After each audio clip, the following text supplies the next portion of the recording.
Assalamualaikum warahmatullahi wabarakatuh. Perkenalkan, nama saya Aisyah Miftariska Dewi dengan tiga NIM terakhir 290. Nah, di video ini merupakan presentasi jawaban evaluasi akhir semester mata kuliah manajemen risiko yang diampu oleh Ibu Anake Nagari.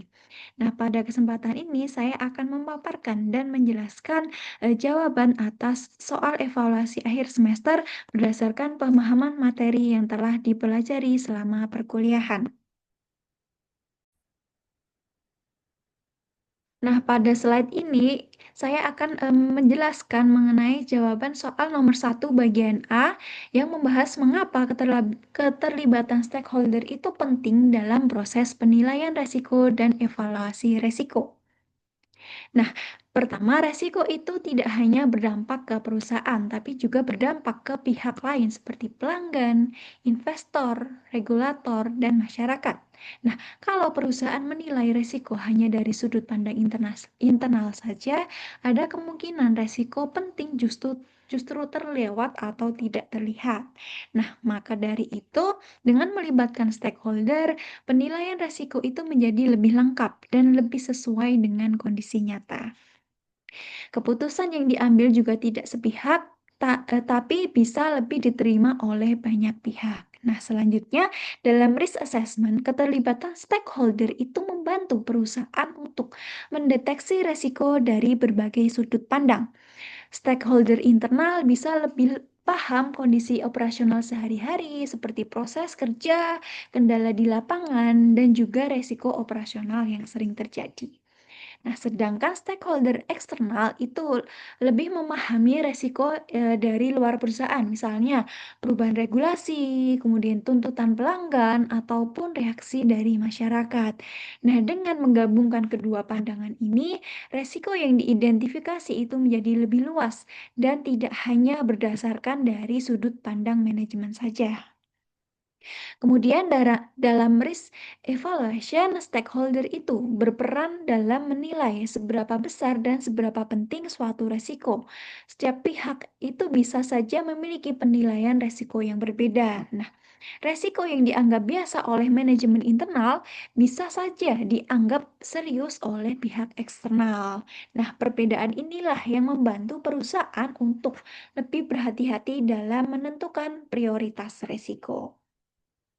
Nah, kemudian ini ada perbedaan peran stakeholder internal dan juga eksternal. Nah, stakeholder internal itu contohnya manajemen dan karyawan. Mereka itu terlibat langsung dalam operasional sehari-hari. Nah, fokus pada risiko operasional dan bertanggung jawab langsung jika risiko terjadi. Nah, sedangkan stakeholder eksternal itu tidak mengelola resiko secara langsung, tapi pendapat dan tuntutan mereka itu sangat mempengaruhi perusahaan, terutama terkait kepatuhan hukum, reputasi, dan juga kepercayaan publik.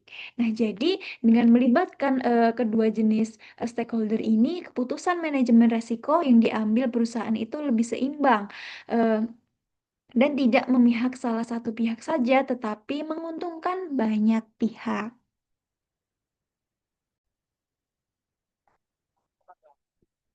Selanjutnya, saya akan menjelaskan soal bagian B, yaitu tentang perbedaan laporan manajemen risiko untuk stakeholder internal dan eksternal. Nah, ketika perusahaan membuat laporan manajemen risiko, laporan tersebut dibedakan antara pihak internal dan juga pihak eksternal. Karena kebutuhan dan juga tingkat pemahaman kedua belah pihak ini tidak sama. Nah, untuk pihak internal seperti manajemen dan karyawan, laporan risiko biasanya dibuat lebih lengkap dan detail. Hal ini karena laporan tersebut akan digunakan mereka sebagai dasar pengambilan keputusan, kemudian penyusunan strategi, dan penentuan kebijakan perusahaan ke depannya. Nah, jadi pihak internal memang membutuhkan informasi yang lebih mendalam agar bisa memahami kondisi resiko perusahaan secara menyeluruh.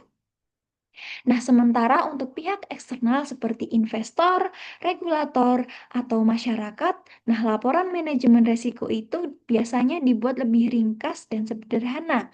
Fokusnya hanya pada resiko-resiko utama yang paling berdampak terhadap perusahaan, misalnya resiko keuangan, resiko kepatuhan hukum, ataupun reputasi. Nah, tujuan laporan ini itu lebih ke arah transparansi dan pemberian informasi, bukan untuk pengambilan keputusan operasional sehari-hari. Nah, perbedaan inilah eh, perbedaan ini penting karena tidak semua informasi internal itu aman atau perlu dibuka ke pihak luar.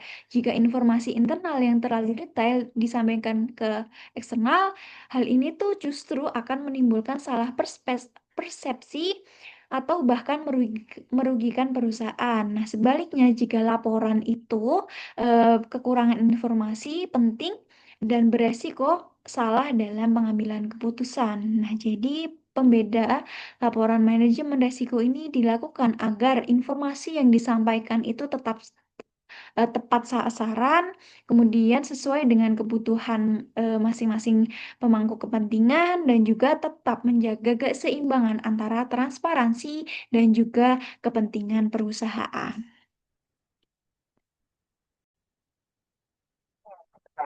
Berikutnya saya akan masuk ke soal satu bagian C, yaitu dampak jika perusahaan tidak membedakan perlakuan antara stakeholder internal dan juga eksternal. Nah, menurut saya, jika perusahaan tidak membedakan perlakuan tersebut, yang paling memungkinkan terjadi adalah salah komunikasi dan salah persepsi. Hal ini karena kebutuhan dan pemahaman stakeholder internal dan eksternal itu berbeda. Stakeholder internal itu membutuhkan informasi yang detail dan teknis karena mereka terlibat langsung dalam operasional dan pengambilan keputusan. Nah, sementara pihak eksternal hanya membutuhkan informasi yang relevan dengan kepentingan mereka, seperti transparansi, kepatuhan, dan juga dampak resiko terhadap mereka. Jika perlakuan disamakan, pihak eksternal bisa bingung karena mereka menerima informasi yang terlalu teknis dan kompleks. Akibatnya, jika muncul salah persepsi, di sisi lain, perusahaan juga bisa dianggap tidak transparan dan menutupi risiko penting jika informasi yang diberikan terlalu sedikit. Nah, contohnya, contoh kasus nyata yang bisa menggambarkan hal ini adalah kasus Boeing 737 Max pada tahun 2018 dan 2019. Nah, dari kasus tersebut, Boeing tidak mengkomunikasikan risiko sistem pesawat secara jelas kepada pihak eksternal, seperti maskapai dan juga regulator. Nah, informasi risiko lebih banyak disampaikan secara internal. Nah, akibatnya terjadi dua kecelakaan fatal, yaitu Lion Air JT610 dan Ethiopian Airlines ET302. Nah, kejadian ini menurunkan kepercayaan publik secara drastis dan menyebabkan kerugian finansial yang sangat besar bagi perusahaan. Nah, dari kasus ini bisa disimpulkan bahwa kegagalan itu membedakan perlakuan dan komunikasi resiko kepada stakeholder internal dan juga eksternal itu dapat berdampak serius terhadap reputasi dan juga keberlangsungan perusahaan.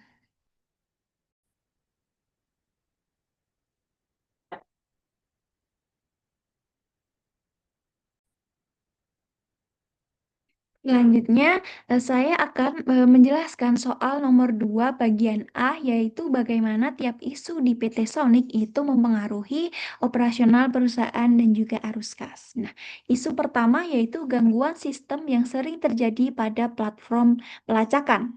Nah, karena sistem pelacakan yang digunakan untuk memantau paket secara real time, gangguan sistem membuat proses pengiriman menjadi tidak efisien.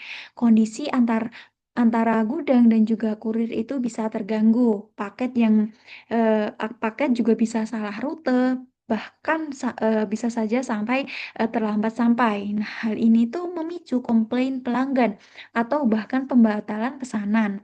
Nah, dari sisi arus kas, kondisi ini itu menyebabkan pendapatan perusahaan menurun karena adanya potensi pembatalan dan juga potensi pengembalian dana. Yang kedua, isu yang kedua yaitu kenaikan biaya operasional akibat fluktuasi harga bahan bakar. Nah, jadi resiko ini berdampak langsung pada biaya transportasi kurir. Nah, ketika harga bahan bakar naik, biaya pengiriman itu juga ikut naik.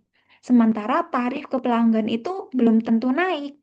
Nah, akibatnya pengeluaran perusahaan itu tuh bertambah, tapi arus kas yang masuk itu tetap. Jadi hasil arus kas operasional mereka itu bisa tertekan bahkan bisa menurun secara signifikan. Kemudian untuk isu yang ketiga yaitu meningkatnya jumlah keterlibatan pengiriman karena kurir yang kurang terlatih. Nah, kurir yang belum terlatih dengan baik bisa saja salah rute, lambat mengantar, atau bisa juga salah alamat. Hal ini itu menyebabkan keterlambatan pengiriman, kemudian menurunnya kualitas layanan kepada pelanggan. Nah, dari sisi arus kas, perusahaan itu harus mengeluarkan biaya tambahan seperti kompensasi keterlambatan atau bahkan penggantian paket yang bermasalah.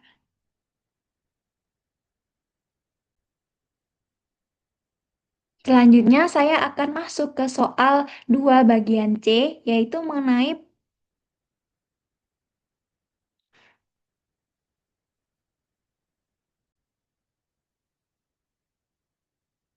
Selanjutnya, saya akan menjelaskan soal nomor 2 bagian B, yaitu mengenai resiko mana yang paling berbahaya bagi PT Sonic berdasarkan likelihood dan impact-nya.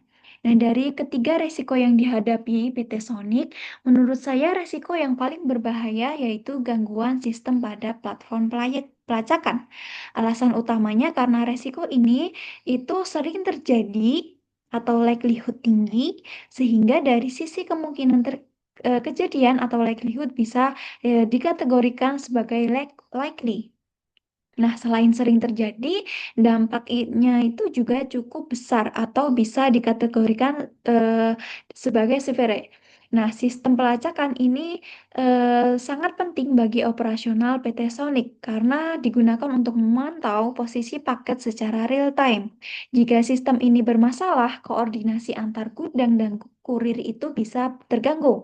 Paket bisa saja salah rute, bahkan terlambat. Nah, eh, pelanggan juga jadi tidak bisa melacak paket mereka. Nah, kondisi ini bisa menyebabkan menurunnya kualitas layanan, memicu komplain, bahkan permintaan refund. Sehingga bisa saja pelanggan itu berpindah ke jasa pengiriman lain. Nah, dari sisi arus kas, hal ini itu jelas berdampak karena pendapatan bisa saja menurun.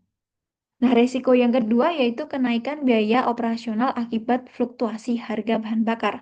Nah, risiko ini tidak sering terjadi, namun em,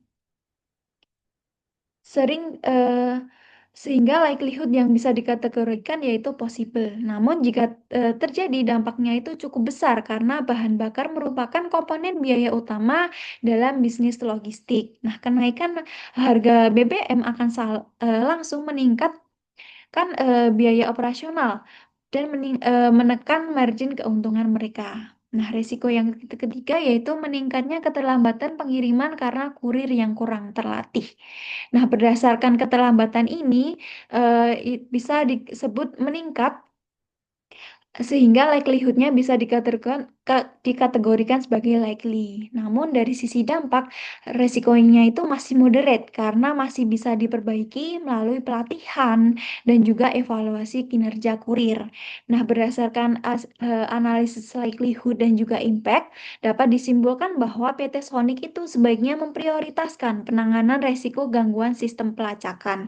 Karena resiko ini itu paling sering terjadi dan dampaknya paling besar terhadap operasional perusahaan, kemudian kepuasan pelanggan, dan juga arus kas perusahaan. Nah, selanjutnya saya akan masuk ke bagian soal 2 bagian C, yaitu mengenai preventif kontrol dan juga korektif kontrol untuk masing-masing resiko yang dihadapi PT Sonic. Nah, preventif kontrol itu adalah upaya pencegahan sebelum resiko terjadi. Sedangkan korektif kontrol adalah tindakan yang dilakukan setelah resiko benar-benar terjadi. Nah, resiko yang pertama yaitu gangguan sistem pada platform pelacakan. Nah, untuk resiko gangguan sistem pelacakan, langkah pencegahan yang bisa dilakukan perusahaan adalah dengan memastikan sistemnya itu selalu dalam kondisi siap pakai. Misalnya dengan rutin mengecek server, melakukan update sistem secara berkala, dan tidak menunggu sampai sistem bermasalah baru diperbaiki. Selain itu, perusahaan juga bisa sebaiknya menyiapkan sistem cadangan supaya kalau sistem utama itu error, proses pelacakan itu tetap bisa berjalan dan operasional itu tidak langsung terganggu. Nah, kalau dalam sistemnya sudah terlanjur terjadi, maka tindakan perbaikannya adalah segera memperbaiki sistem dan memulihkan data pelacakan. Selain itu, perusahaan juga perlu memberikan informasi kepada pelanggan bahwa sedang terjadi gangguan sistem supaya pelanggan tidak bingung dan tidak langsung menyalahkan perusahaan karena tidak bisa melacak paketnya. Yang kedua yaitu resiko kenaikan biaya operasional akibat fluktuasi harga bahan bakar. Nah, untuk resiko kenaikan biaya operasional karena harga bahan bakar, pencegahan yang bisa dilakukan perusahaan adalah dengan mengatur penggunaan bahan bakar supaya lebih hemat. Contohnya dengan mengatur rute pengiriman agar tidak boros serta melakukan perawatan kendaraan secara rutin agar konsumsi bahan bakarnya itu lebih efisien. Nah, perusahaan juga bisa menyiapkan dana cadangan sebagai antisipasi kalau harga bahan bakar itu tiba-tiba naik. Kemudian kalau harga bahan bakar sudah terlanjur naik, maka langkah perbaikannya adalah dengan menyesuaikan biaya operasional. Misalnya menekan pengeluaran yang tidak terlalu penting atau melakukan penyesuaian harga layanan secara bertahap supaya perusahaan itu tidak mengalami kerugian yang terlalu besar. Kemudian resiko yang ketiga yaitu keterlambatan pengiriman karena kurir yang kurang terlatih. Nah, untuk resiko ini itu langkah pencegahannya bisa dilakukan dengan memberikan pelatihan secara sejak awal kepada kurir. Pelatihan bisa berupa cara membaca rute, cara menggunakan aplikasi pengiriman, dan cara menangani paket yang benar supaya kesalahan itu bisa dikurangi sejak awal. Nah, kalau keterlambatan sudah sering terjadi, maka tindakan perbaikan hanya adalah dengan mengevaluasi kinerja kurir. Kurir yang sering bermasalah bisa diberikan pelatihan ulang atau pendampingan supaya mereka itu benar-benar memahami tugasnya dan bisa bekerja lebih baik lagi. Selanjutnya, saya akan menjelaskan soal nomor 3 bagian A yang membahas tentang risk awareness dan risk culture berdasarkan kasus rumah sakit medis. Menurut pemahaman saya, risk awareness itu adalah kesadaran seseorang terhadap resiko yang ada di sekitarnya. Artinya, seseorang tahu dan paham bahwa suatu tindakan bisa menimbulkan resiko dan berdampak buruk bagi dirinya sendiri maupun orang lain maupun organisasi. Nah, jika dikaitkan dengan kasus RS medis, sebenarnya para perawat itu sudah memiliki risk awareness. Mereka tahu bahwa melakukan prosedur medis tanpa dokumentasi atau persetujuan yang benar itu berbahaya dan bisa merugikan keselamatan pasien. Jadi dari sisi kesadaran resiko sebenarnya mereka itu sudah paham.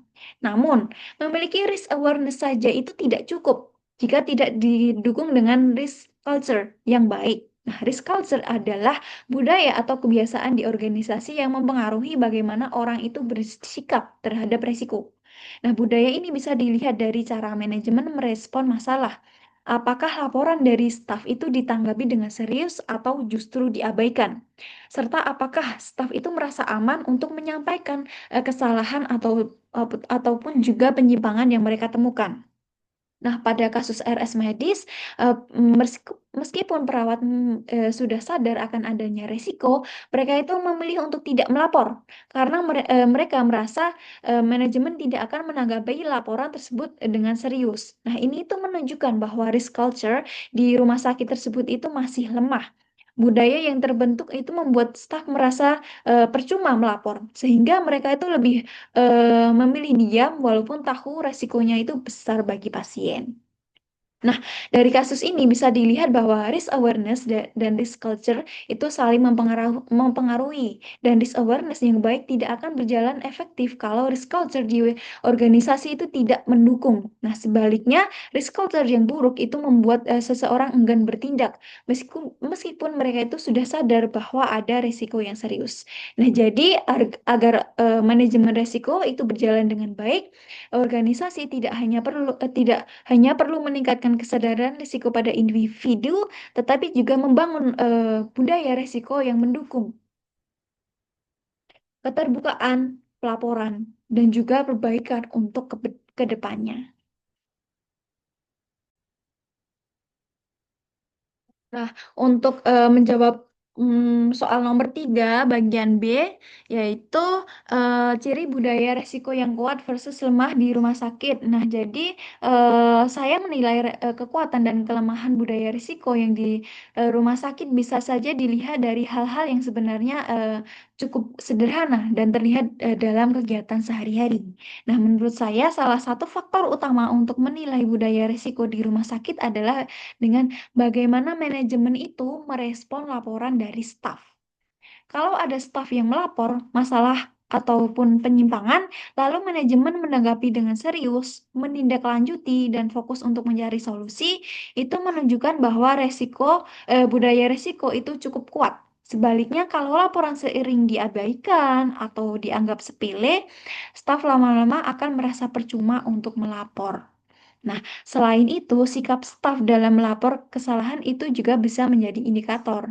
Rumah sakit dengan budaya resiko yang baik biasanya membuat staf merasa aman untuk berbicara, tanpa takut akan dimarahi ataupun disalahkan. Nah, kalau staf itu berani jujur dan terbuka saat ada kesalahan, itu tandanya bahwa budaya resikonya itu berjalan.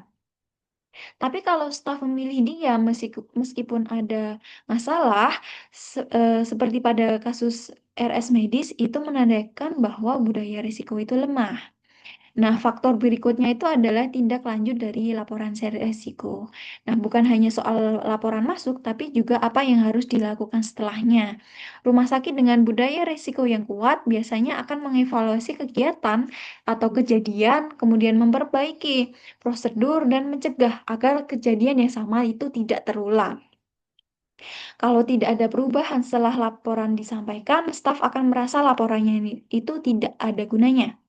Nah, terakhir, budaya resiko itu juga bisa dilihat dari kepatuhan terhadap prosedur, terutama prosedur penting seperti dokumentasi medis dan persetujuan pasien. Jika prosedur dijalankan dengan konsisten dan dianggap penting oleh semua pihak, itu menunjukkan kesadaran resiko yang baik. Namun jika prosedur itu sering dilanggar dan dianggap sepele, berarti budaya resiko di rumah sakit itu masih lemah. Jadi, dari beberapa faktor tersebut bisa disimpulkan bahwa budaya resiko rumah sakit itu terlihat dari respon manajemen, kemudian keberanian staf untuk melapor, dan tindak lanjut terhadap laporan serta kepatuhan terhadap prosedur.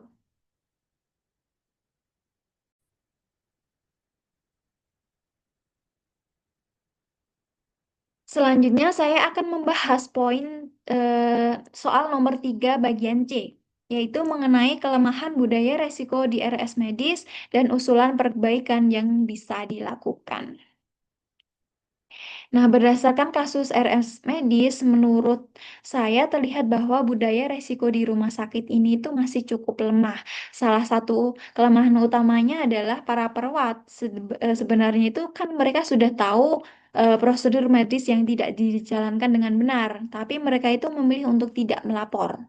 Nah, hal ini tuh menunjukkan bahwa staf itu tidak merasa aman untuk berbicara. Mereka seolah-olah merasa bahwa kalau melapor pun laporan tersebut tidak akan ditanggapi secara serius oleh manajemen. Bahkan bisa jadi ada rasa takut bahwa melapor kesalahan justru akan membawa masalah bagi diri mereka sendiri.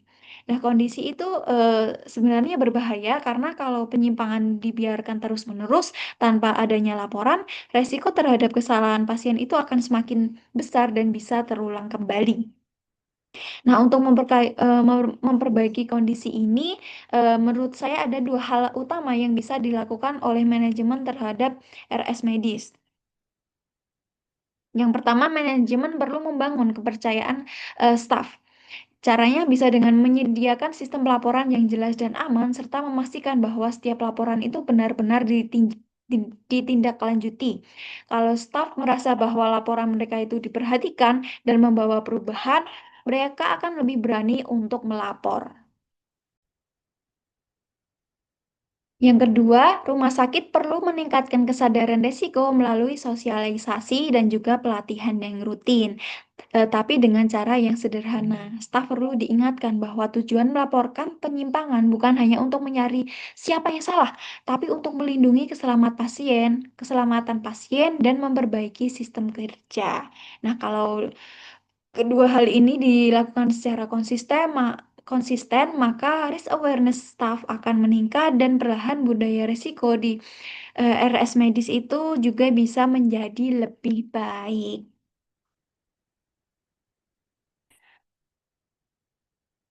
Kemudian saya akan masuk ke soal bagian 4 mengenai esai em, PT Garuda Indonesia. Nah, jadi PT Garuda Indonesia Tbk itu merupakan maskapai penerbangan nasional Indonesia yang didirikan pada tahun 1949 dengan status sebagai BUMN. Nah, Garuda berperan sebagai flag carrier Indonesia dan melayani penerbangan domestik maupun internasional.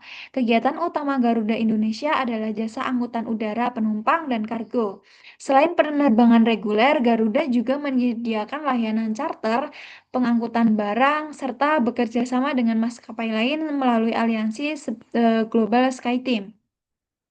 Nah, dalam operasionalnya, Garuda itu menggunakan armada pesawat berbadan sempit dan lebar untuk penerbangan jarak pendek hingga jauh. Nah, industri penerbangan itu memiliki tingkat risiko yang tinggi karena saat bergantung pada faktor eksternal seperti harga bahan bakar, kemudian kondisi ekonomi, nilai tukar, dan juga regulasi. Nah, karakteristik dan industri dan resiko. Jadi, industri penerbangan itu merupakan industri dengan biaya operasional tinggi dan margin keuntungan yang relatif tipis. Perusahaan itu hanya harus menanggung biaya tetap besar seperti sewa pesawat, perawatan, bahan bakar, dan juga gaji karyawan.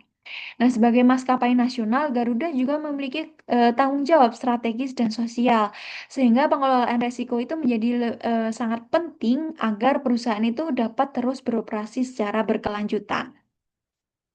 Nah, resiko utama yang dihadapi PT Garuda Indonesia adalah resiko keuangan, khususnya terkait tingginya beban utang dan tekanan arus kas. Nah, resiko ini termasuk dalam financial risk karena berkaitan langsung dengan kemampuan perusahaan membayar utang dan juga biaya operasional, dan juga masuk dalam strategic risk karena keputusan ekspansi armada dan pola pembiayaan di masa lalu itu ikut mempengaruhi kondisi keuangan saat ini.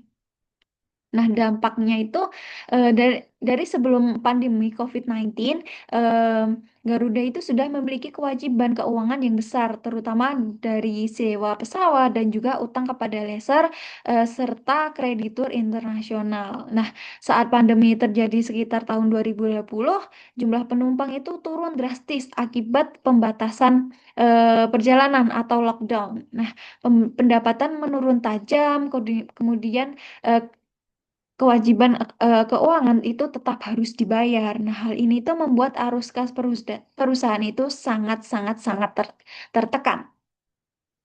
Dampak dari resiko ini tergolong severe hingga katastrofik karena mengancam kelangsungan usaha, reputasi, dan kepercayaan publik terhadap Garuda Indonesia.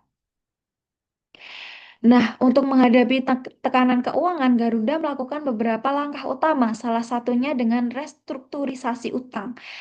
Perusahaan itu bernegosiasi dengan kreditur dan lesor untuk menunda pembayaran dan menurunkan beban sewa pesawat. Sehingga Garuda itu melakukan efisiensi operasional seperti mengurangi jumlah armada, menutup rute yang tidak menguntungkan, dan menekan berbagai biaya operasional agar sesuai dengan kondisi pasar. Nah, langkah tambahan yang dapat dilakukan yaitu Garuda juga melakukan penyesuaian sumber daya manusia seperti pengurangan jam kerja dan penyesuaian jumlah karyawan. Nah, hal ini tuh dilakukan untuk mengurangi biaya di tengah penurunan pendapatan. Nah, sebagai BUMN, Garuda mendapat dukungan pemerintah dalam bentuk kebijakan dan penyertaan modal negara. Dukungan ini tuh bertujuan untuk menjaga agar perusahaan itu tetap bertahan selama proses restrukturisasi. Nah, menurut saya respon Garuda Indonesia itu bisa dipahami sebagai langkah penyelamatan jangka pendek. Nah, pengajuan PKPU pada tahun 2021 itu menjadi cara agar perusahaan itu tidak langsung bangkrut dan tetap bisa beroperasi. Namun langkah ini tuh lebih bersifat reaktif, bukan hasil dari manajemen resiko yang kuat sejak awal. Nah, resiko keuangan Garuda sebenarnya sudah muncul jauh sebelum pandemi, tetapi tidak dikelola secara optimal.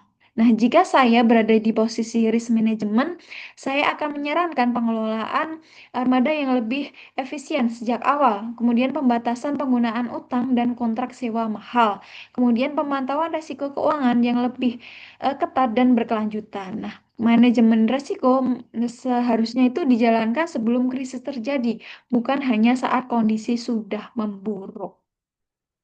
Nah, sekian presentasi evaluasi akhir semester dari saya. Kurang lebihnya mohon maaf. Wassalamualaikum warahmatullahi wabarakatuh.